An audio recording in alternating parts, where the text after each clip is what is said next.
Alright, so why this question is mildly offensive. I'm gonna try not to be offended. I'm gonna be a responsible, mature business owner. Okay, you guys got it? Okay. The obvious is sort of the difference between asking why a Honda Civic is cheaper than a Maserati. And I could continue to explain the obvious to you. Well, you get what you pay for and blah, blah, blah. But let me tell you what you're actually getting when you get one of these cheap floggers from like an adult store or some random site on the internet. Most of those companies are in Pakistan, and they routinely steal photos from makers in America and other countries and try to pretend that they sell their product. They'll make a cheap recreation. In the few cases where they're using photos of their own stuff, you frequently won't even get an item that resembles their own photo. They also claim to be using leather, but most of the time they're not. See, in order for something to be legally sold as leather internationally, it only needs to contain a certain percentage of a leather product. And most of the time that's composite leather. Composite leather is like the particle board of leather. The tanneries that make this slop are also known for polluting waterways and not protecting their workers. The cancer rates in some of these tanneries are so high, people don't live past 50. But also, I literally started my company because these things fall apart on the first swing. I got tired of people coming to me and saying, "You're an engineer, fix this." So tired, I just started making them so they wouldn't fall apart.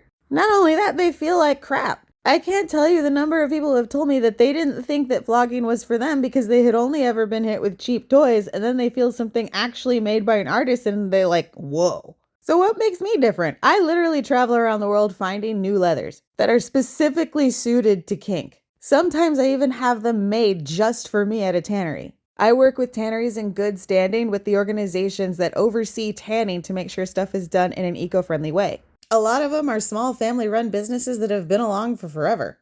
My approach to toy making is based in usefulness, not ego. And I actually use these things. My career in the kink community is old enough to drive and rent a car. I use my knowledge of physics, weaponry, and history to dictate my designs. Yes, I can tell you the difference between floggers used in the ancient city of Ur, ancient, medieval, and modern Rome and the Vatican, during the conquest of Genghis Khan. I can tell you what whip Alexander the Great probably had in his saddlery, all the way up to the American slave state South. And these are the whip and quirt made and used by my grandfather on his cattle ranch in what was Mexico but is now New Mexico and Colorado. Both are nearly 100 years old. So yeah, that's the difference. Hope that clears some things up. Yep. Okay, bye.